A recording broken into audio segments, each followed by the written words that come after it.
We are spending 22 minutes with Tiki Barber, former Giant and CBS Radio personality. Hey, nice to see you. Good to see you as well. Thanks for having me. Let's talk about the show. Tiki and Tierney. Yeah. I'm a sucker for a good alliteration. Yeah, we're going into our 4th year now. The show has changed a little bit over the years. Dana Jacobson used to be on it with us. Now it's just me and Brandon Tierney. And while it's focused on sports, we end up talking about just about anything. Like going to bed late at night, or oh, my wife wanted to do this with my son. I wanted to make the basketball hoop taller, and she said, no, you got to make it shorter. And so our listeners, whether they're interacting on the phone or they're tweeting at us, they can relate. Obviously, because we're talking sports, but also because we're talking life, which makes for a great show and a fun show each and every morning. How did you guys know that you had that chemistry? Because you know sometimes they pair people to be co-anchors, and it goes nowhere. Well, interestingly, we have the same manager, so we had met before, and we did a test before CBS Sports Network started 4 years ago, and right away we hit it off. It was, I think, a common understanding about sports. He played baseball in college, never made it to the professional ranks, but obviously I played in college and in the National Football League, so there was this understanding about the trials of being an athlete, but then also being a fan, which we shared. So it just made for easy conversation, and it shows on our radio show. We have fun. Do you guys hang out? We do. We have kids about the same. Yeah, we have kids about the same age, and you know, it makes for organic interaction when you come into work, and it's like, hey, BT, what's happening? Did you see this? Oh, did you hear this? So that when you get on air, it's a seamless conversation, as opposed to I have this agenda, you have this agenda. It's not that at all. Right. That's the true test. When you don't mind, you've been sitting with somebody for 3 hours and you still want to see them after work. Exactly. You still want to have conversation. Like, we didn't have enough time to get all that in. Right. But it works, and we love it. So we have a 39-year-old, a young man, 39, against a 26-year-old. Yeah. So who wins? Experience or youth? As much that's going to be the narrative for this.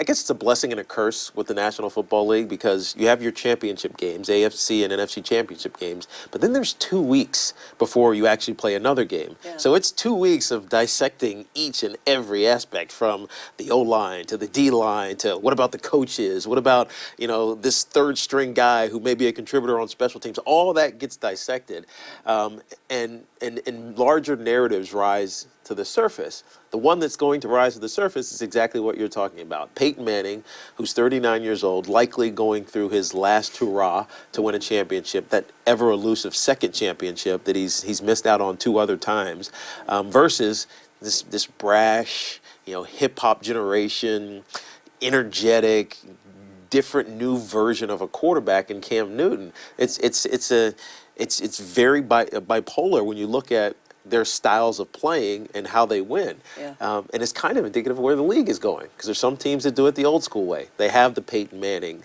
you know, the 6'4", statuesque, you know, Caucasian quarterback, and there's other teams that have this athletic, elusive, roll out of the pocket, do things with their leg quarterback.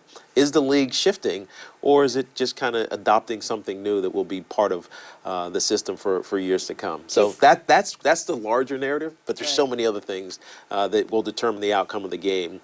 Most importantly, who plays best on defense. Now, statistically, I'm sorry to get deep in football, but statistically, you would say the Denver Broncos. They had the #1 defense in the league. They have great players that were brought in specifically to win a Super Bowl defensively. But Carolina's so opportunistic, and they're fun, and they play loose. And if they run out on you early, they get a big lead on you early, it's very hard to tamp that down. Do you think it's Manning's, what did he say to Belichick, last rodeo? Do you think it is his last rodeo? I think it is. Yeah. There were points in this season where Peyton Manning, statistically, obviously, visually, anecdotally, however you want to look at it, was the worst quarterback in the National Football League, rating-wise, interception-wise, and it looks like his time had passed. Now, every great player, and he is a great player, has that little something left. And so that's what people who are holding on to the Denver Broncos winning this storybook Super Bowl are pining their hopes on, that something left. Do you think there's anything to that the NFL investigation into the HGH? Yeah. I don't think so. Not as it relates to Peyton. Like, I know Ashley well, who was Peyton's wife. We went to the University of Virginia together and graduated from the business school in the same year. And there's a lot of question marks around why she would be getting human growth hormone. Now, there's tons of reasons why she could have had a deficiency. I know they just had twins a couple of years ago. It could have something to do with that. But the NFL, really because of how they handled Tom Brady and Deflategate, are forced to investigate it. And they're forced to investigate it in this depth. Like, give me emails. Right. Give me details on, prove why this is not true. Because that's what they did for Tom Brady. And there was a big controversy just last year, right before the Super Bowl. Exactly. Yeah. Now, this won't get nearly the attention because it's not the larger narrative about the Denver Broncos or Peyton Manning. That's the overarching larger narrative about the Patriots. They cheat. It's unfair to say that, but that's what people think. You do think it's unfair?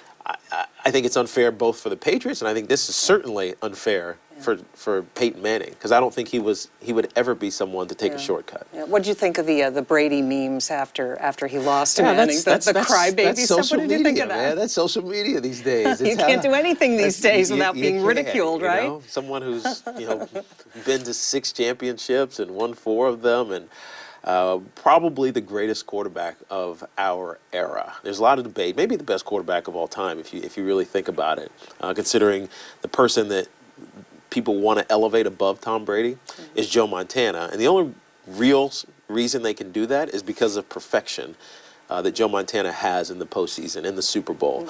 He got there 4 times. He won 4 times. But Tom Brady has 20,000 more yards. Think about it, 20,000. You pass for about 4,000 in a year. He has 20,000 more passing yards than Joe Montana.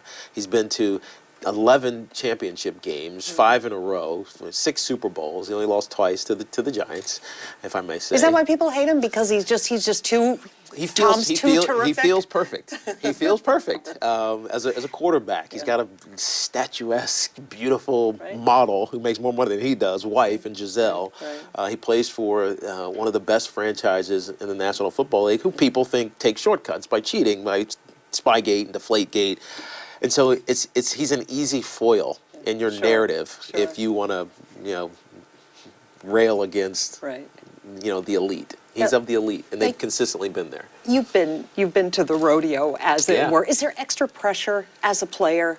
Well, I think. Okay, are you just in some kind of zone where you don't even see it around you? You know why it becomes the stage? The Super Bowl becomes so intimidating and awe-inspiring is because there are media from Australia, from Japan, and people are talking to you in languages that you don't understand.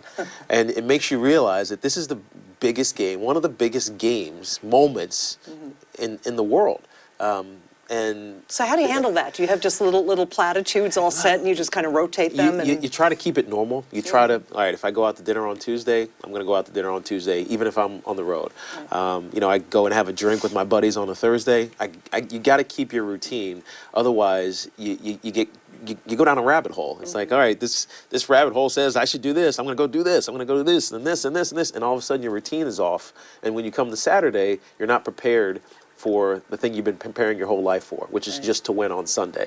And so if you can keep your routine normal, tune out the distractions, but most importantly, prepare as if it's just another game as opposed to the Super Bowl, you calm yourself. Because I believe this, and I've been an athlete for as long as I was. We practice and we train so that when you get into a moment, into a game, a situation, you don't have to think, right? You just react. If you get off task because of the moment in the stage of the Super Bowl, all that training goes to the wayside. And when it comes to your point, your moment to react, you start thinking. As soon as you start thinking, that's when you get beat. So you left playing to pursue broadcasting, a little bit of Fox and Friends, a little bit of NBC. So are you ever covering something and you're looking out on the field saying, I'd really like to be out there, or has that faded? It faded a lot after I hit 40, which was last year. But probably around 35 or so, I just realized my body could never do that anymore. More importantly, preparing for a football season is so tough. It would start a week after the season would end, or 2 weeks after the season would end. You'd be back in the gym, you'd be running, you'd be deadlifting and getting strong and building your body and your muscle mass back up so that you go get beat up again for another 16 weeks. And just to think about the daunting task of week 1, 2, 3, 4, all the way through 17, and then not even having a chance sometimes to make it to the postseason and ultimately play for a Super Bowl, it wears on you. It becomes more of a job than it does this joyous kids game that you get paid a ton of money to play. Speaking of kids game, you have 2 sons? Yes, I do. Well, 13 and 11. 13 and 11. Yeah, okay. AJ and Do they Chaser. play football? They do play football. They do. Yeah. And you're okay with that? I mean, there's so am. much talk nowadays.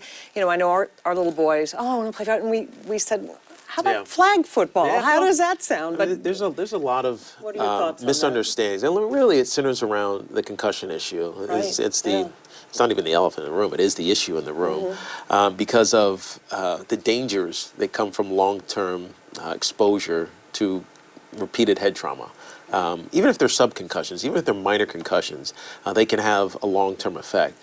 And so how I've approached it with my boys is to tell them to be aware. I used to be told, be tough, spit on it, rub some dirt on it, get back up, get back in there, shake it off, those type of things. You don't teach your kids that anymore. If something's wrong, you tell somebody. One of the biggest issues around that is the lack of medical professionals on sidelines. When I was working for the Today Show after I left the NFL, we did a story on concussions, and we focused on a school up in Boston. Interesting, a lot of the concussions don't come from football. They come from soccer or even basketball, and a lot of them happen outside of school. Kids go skiing and they fall on the weekend and bang their head. They go back to school when they're disoriented. But what came out of that little investigative piece that we did was there are about 50 or 52% of schools, high schools in this country that don't have medical professionals on sidelines during games. So a kid gets a head injury, gets knocked around, and no one diagnoses it. So he goes back out there, gets another concussion, and that's when the danger happens. My oldest son, AJ, had a concussion 2 years ago playing football, and we knew because he was crying. He never cries playing the game. He's tough. He gets it.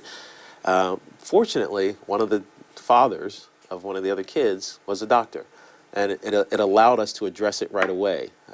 And he got the observation and help that he needed. That doesn't happen enough. So as long as you're proactive as a parent, or as an organization or as a school, I think it's a controllable problem. In addition, we don't really know how my brain or your brain or Bob's brain or Steve's brain truly reacts to repeated head trauma, because you can only diagnose these things posthumously. do you know players who are having difficulties that you think might be related to this? There's a lot of guys. Yeah. Wayne Corbett here in New York, he suffered significantly from all the concussions that he had, and now he's doing better, and he's working in a financial services firm in Jersey, and he's doing well, but he struggled with it because of all the concussions that he had. So there is certainly a correlation, if not a causation, to repeated head trauma and playing the game of football. Do you think either of your boys will follow in your footsteps? I don't mean to give you girls short shrift, but they love baseball. Interestingly, oh really? I think okay. a little bit more than they do football, which I don't mind. Travel baseball is tough, but